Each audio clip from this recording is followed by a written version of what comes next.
নমস্কার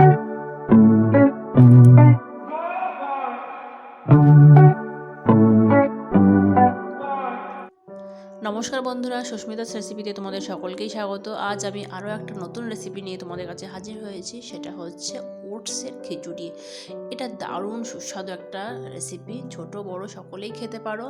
এটা সকালে ব্রেকফাস্টে বলো, রাত্রে ডিনারে বলো, মানে যে কোনো সময় এটা খেতে পারো। এটা খুব সুন্দর, মানে খুব হেলদি। তাহলে চলো দেখে নাও ওটসের খিচুড়িটা আমি কি করে করছি। দেখো, আমি এখানে টমেটো একটা টমেটো নিইনি, হাফ টমেটো কেটে নিয়েছি। আর দেখো, আমি এখানে গাজর নিয়েছি কিছু, সেটা ছোট ছোট করে কেটে নিয়েছি। আর একটা পেঁয়াজ কুচি করে কেটে নিয়েছি। আর এদিকে আমার লাগছে লঙ্কাটা আমি গোটা রেখেছি, এটা পুরোটাই অপশনাল, না চাইলে তোমরা নাও দিতে পারো। আর আমি এখানে কিছু রসুনের কোয়া গ্রেট করে রেখেছি, একটা আলু রেখেছি, আলুটা অপশনাল। আর এদিকে বিনস রেখেছি, আলুটা তোমরা না চাইলে নাও দিতে পারো, অনেকের ভালো লাগে না, কিন্তু আমার ভালো লাগে। আর এখানে আমি মসুরির ডাল নিয়েছি কিছু, সেটা আমি ধুয়ে রেখেছি। আর আমি নিয়েছি দেখো ওটস, আর আমার লাগছে। তো এই আমার উপকরণ। তাহলে চলো দেখি আমি রান্নাটা করে নিই। দেখো, আমি এদিকে কড়াই বসিয়ে দিচ্ছি, কড়াই আমি সাদা তেল দিয়ে দিচ্ছি। তেলটা গরম হয়ে গেছে, আমি গোটা জিরে ফোড়ন দিয়ে দিলাম। এটা হালকা নাড়াচাড়া করে নেব, দিয়ে পেঁয়াজগুলো দিয়ে দেবো। এটা কোনো কিছুই বেশি ভাজা ভাজা করবো না। পেঁয়াজটা হালকা নাড়াচাড়া করে নেওয়ার পরে যে রসুনটা গ্রেট করে রেখেছিলাম সেটাও দিয়ে দিলাম। দিয়ে একটু নাড়াচাড়া করে নেওয়ার পরে যে টমেটো রেখেছিলাম সেটা দিয়ে দিচ্ছি। টমেটো দেওয়ার পর আমি আরেকটু নাড়াচাড়া করে নেব। দিয়ে এবার যে সবজিগুলো আছে একে একে আমি সবগুলো দিয়ে দেবো। আলু দিয়ে দিলাম প্রথমে, দিচ্ছি বিনস, এবার দিয়ে দেবো গাজর, দিয়ে ভালো করে নাড়াচাড়া করে নেবো। 1 মিনিট মতো আমি এটাকে নাড়াচাড়া করবো। এটা মিডিয়াম ফ্লেমে আমি করছি। দেখো, 1 মিনিট নাড়াচাড়া করে নেওয়ার পরে এখানে আমি স্বাদ মতো লবণ দিয়ে দিচ্ছি।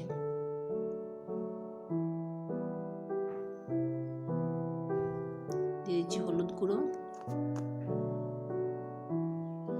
এটা ভালো করে মিশিয়ে নেব।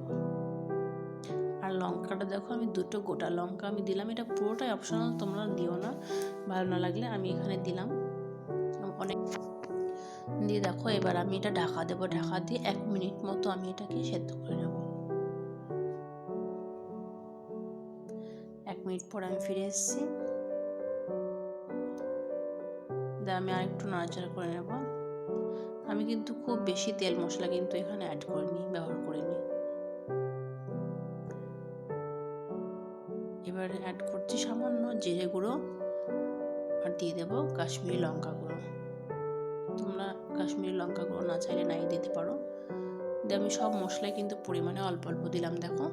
দিয়ে এবার ভালো করে এটাকে কষিয়ে নেব। দিয়ে নাড়াচাড়া করে নেওয়ার পরে যে মুসুরির ডালটা আমি আগে থেকে ধুয়ে রেখেছি সেটাও দিয়ে দিলাম। দিয়ে এখন এটা ভালো করে নাড়াচাড়া করে নেব। আর মুসুরির ডালের জায়গায় তোমরা মুগ ডালও দিতে পারো। তো মুগ ডালটা আগে শুকনো খোলায় একটু ভেজে নিয়ে তারপরে এটা অ্যাড করে দেবে, কিন্তু মুসুরির ডালে এটা খেতে বেশি ভালো লাগে।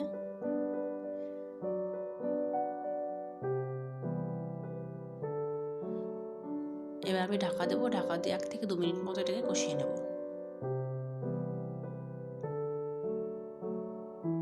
2 মিনিট পরে আমি ফিরে এসেছি। দেখো,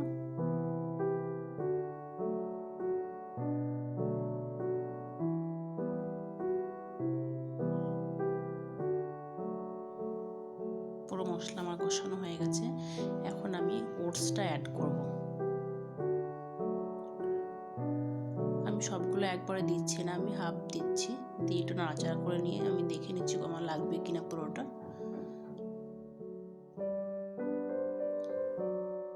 দেখো, আমি পুরোটাই দিয়ে দেবো।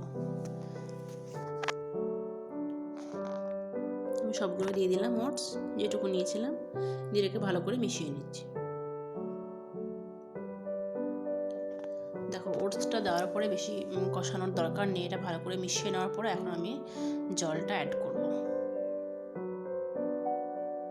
দেখো, আমি কাঁচের গ্লাসে দেখো আমি 1.5 গ্লাস মতো জল অ্যাড করব। বেশি কিন্তু জল দেওয়ার একদম দরকার নেই, খুব কম দেওয়াও যাবে না। এটা কিন্তু মানে জল দিয়ে ফোটানোর পরে কিন্তু অনেকটাই টেনে নেবে জলটা।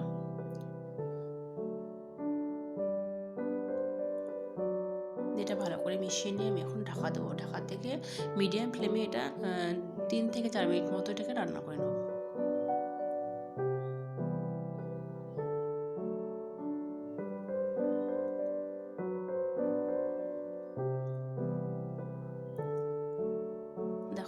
মিনিট পরে ফিরে এসেছি। আমার ওটসের খিচুড়ি একদম পুরো রেডি হয়ে গেছে। দেখো একদম পারফেক্ট হয়েছে। আর ঠান্ডা হওয়ার পরে আরেকটু রসটা টেনে নেবে নামানোর পরে। এবার আমি ঘি অ্যাড করে দিচ্ছি, 1/2 টিস্পুন ঘি দিয়ে দিচ্ছি। ঘিটা দিলে কিন্তু খেতেটা ওটসটা খেতে দারুণ লাগে, ফ্লেভারটা খুব ভালো আসে।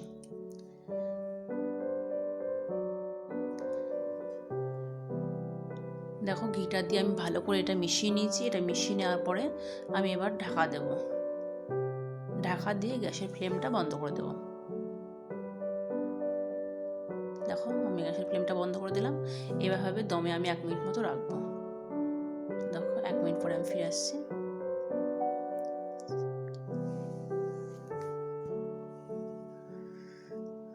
দেখো একদম পারফেক্ট হয়েছে। এটা খেতেও অসাধারণ লাগে।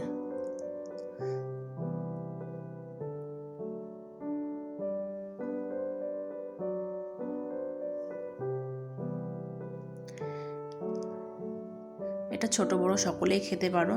এটা সকালে ব্রেকফাস্টে বলো, রাত্রেবেলা ডিনারে বলো, বিকেলে জলখাবারে বলো, যে কোনো সময় এটা তোমরা খেতে পারো, লাঞ্চেও খেতে পারো, খুবই ভালো লাগবে। তো আমার আজকের এই রেসিপিটা যদি তোমাদের ভালো লেগে থাকে তাহলে তোমরা বাড়িতে অবশ্যই ট্রাই করো। আর কেমন লাগলো আমাকে কমেন্টের মাধ্যমে জানিও। আর তোমাদের প্রিয়জনদের সাথে শেয়ার করতে ভুলো না। আর এরকম নিত্য নতুন রেসিপি পেতে আমার চ্যানেলটিকে সাবস্ক্রাইব করো।